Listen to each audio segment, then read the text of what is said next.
के वीडियो में हम जानेंगे कि हमारे देश में क्या गन लॉज हैं और कौन कौन इन वेपन्स को ओन कर सकता है। दोस्तों, मूवीज में हमने कई बार देखा होगा कि लोगों के पास अपनी पर्सनल गन्स होती हैं।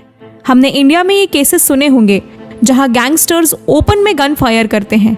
ये देख के सवाल जहन में आता है कि क्या इंडिया में पर्सनल गन कैरी करना लीगल है?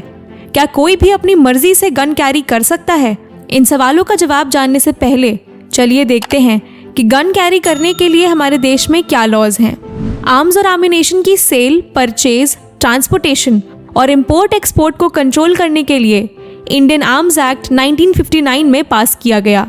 2016 के सेंसस के बाद देखा गया कि हर 100 में से 5 सिटीजन्स गन ओनर्स हैं। साथ में ये भी देखा गया कि उत्तर प्रदेश घर है 12 लाख से ज्यादा लाइसेंस्ड गन ओनर्स का।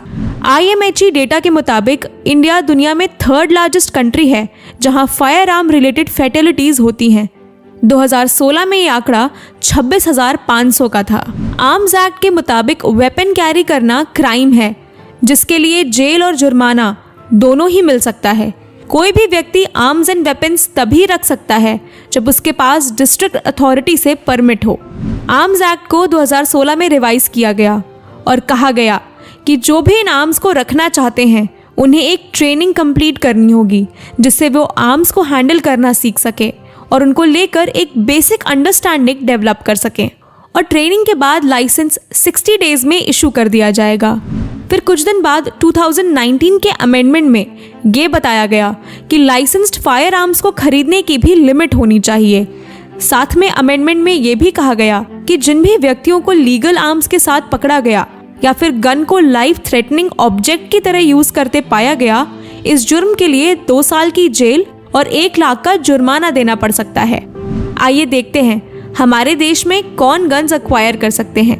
1959 एक्ट वेपन्स को 2 कैटेगरीज में डिवाइड करता है, प्रोहिबिटेड बोर और नॉन प्रोहिबिटेड बोर। यहाँ बुलेट के डायमीटर को बोर कहते हैं। चैप्टर 2 और 3 ऑफ एक्ट के मुताबिक सारे सिटीजन्स एलिजिबल हैं नॉन प्रोहिबिटेड बोर की ओनरशिप के लिए, जिसमें इंक्लूड होती है फायर आर्म्स जिनका कैलिबर हो 0.35, 0.32, 0.22 और 0.380। प्रोहिबिटेड बोर वेपन्स में आते हैं ऑटोमेटिक और सेमी ऑटोमेटिक फायर आर्म्स, साथ में 9 mm की पिस्टल, हैंडगन्स और राइफल्स जिनका बोर होता है 0.38, 0.455 और 0.303। प्रोहिबिटेड बोर्स को कोई भी ओन नहीं कर सकता। ये टिपिकली आर्म्ड फोर्सेस या अदर फोर्सेस के मेंबर्स को इशू की जाती हैं। जिन भी सिटीजन्स को इमीडिएट थ्रेट हो या वो टेररिज्म प्रोन एरिया में रह रहे हो, उन्हें भी ये प्रोहिबिटेड बोर असाइन हो जाती हैं। इंडिया में फायर आर्म सिर्फ 3 काम के लिए अलाउड हैं। वो हैं स्पोर्ट्स, क्रॉप प्रोटेक्शन और सेल्फ डिफेंस। और जिसमें से सेल्फ डिफेंस के लिए आपका एक डॉक्यूमेंटेशन होगा। रूल्स के मुताबिक व्यक्ति की उम्र 21 साल से ज़्यादा होनी चाहिए और उन्हें एक एप्लीकेशन फॉर्म भरना होगा जिसमें पर्सनल के क्रिमिनल हिस्ट्री को लेकर सवाल होंगे और इन डॉक्यूमेंट्स को सबमिट करके अपनी आइडेंटिफिकेशन को प्रूव करना होगा।